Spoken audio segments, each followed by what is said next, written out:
Sussex Police Emergency. I'm calling to turn myself in. Okay, what's your name? Pietro Addis. So when you say you're going to hand yourself in, what do you think you've done? There's been a murder.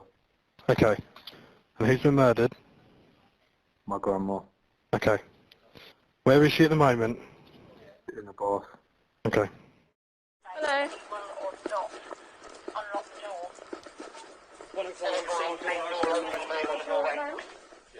Okay, what's happening? Okay, at this moment, I'm arresting you on suspicion of murder, okay? Just 2 seconds. You do not have to say. Where is your nan? In the bath. Where? In the bath? Child Romeo 104. Bathroom The male has here. been detained in hospital of murder. Upstairs. Is anyone else in the house? You take him. Yep.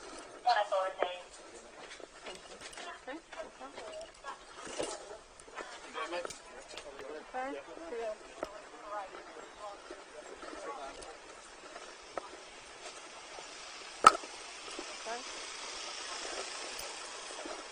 This is the moment a teen called 999 saying there's been a murder before his gran was found stabbed in the bath. Pietro Addis, 17, stabbed his grandmother Sue to death as she bathed at her home, a court has heard. In a brutal attack, the teen stabbed his 69-year-old gran at least 17 times, causing fatal injuries to her chest and neck. Addis, now 20, has admitted killing his grandmother but denies murder. The then 17-year-old's 9999 call was played back in court. In it, he tells the operator, "I'm calling to turn myself in. There's been a murder." The call operator questions Addis on who's been murdered, and he replies, "My grandma." He then asks the then 17-year-old where she is, and he responds, "In the bath."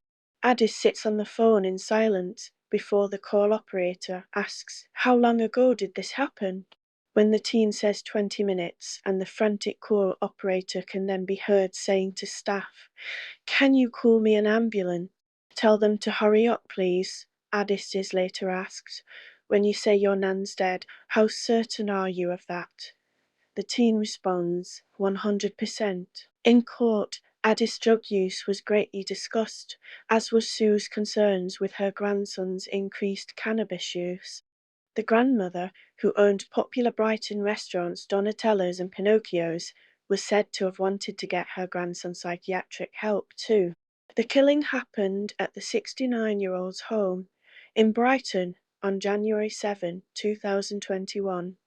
In court, officers described the gruesome scene they were confronted with when they arrived at the scene. BC Richard Hall said he entered the house and arrested Addis before making his way upstairs to the bathroom. He told the court, "I saw Mrs. Addis laid in the bath.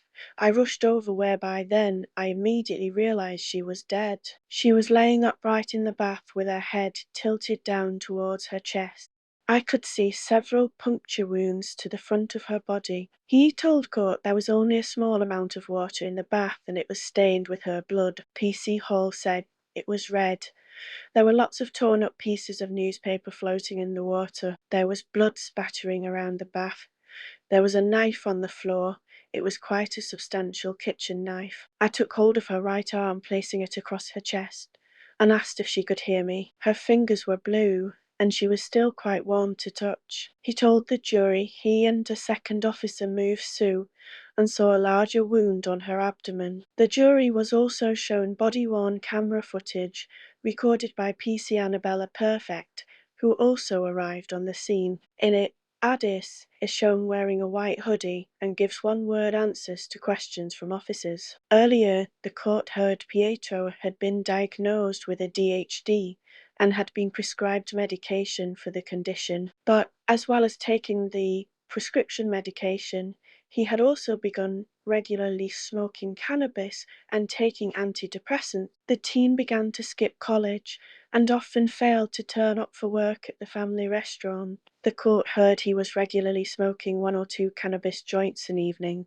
3 or 4 times a week. The teenager had been living with his father, Leo, and his stepmother during lockdown, but after a massive argument he moved out and went to stay with his grandmother. His grandmother had told friends, Sue Eastman and Denise Taylor, she was increasingly concerned about his cannabis use. She also wrote to Dr. Daphne Keane, The psychologist who diagnosed his ADHD in 2018 that her grandson was continually smoking weed, which when combined with his drugs had made him listless and slow. Sue told her, "He is suffering paranoia, and we are all getting annoyed with him rather than helping. He still says he can't do anything without the Elvins, but with the weed as well, he has become impossible to reason with. He just wants to sit in his room all day, and it is an effort to get him to do anything." As well as using cannabis, Addis was also taking Xanax, an antidepressant. Friend George Cameron noticed a huge change in the teenager in the months leading up to the killing. He told police his friend had become negative and despondent,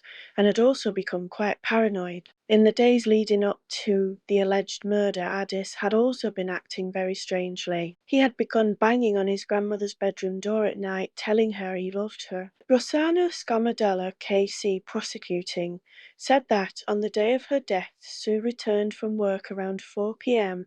and began searching online for treatment for her grandson. He said, "She was researching the Priory Ticehurst, which is a private hospital for addiction and mental health treatment. She also searched Brighton to Ticehurst by car, presumably to see how far away it was." Police inquiries of the Priory indicate that no inquiry was in fact received from Mrs. Addis, but it seems as though she was considering inpatient treatment for her grandson at a specialist centre. The court heard THC, the major active constituent of cannabis, and its breakdown product carboxy-THC were found in Addis' blood and urine. Their presence indicates that he had taken cannabis some time before providing the same samples.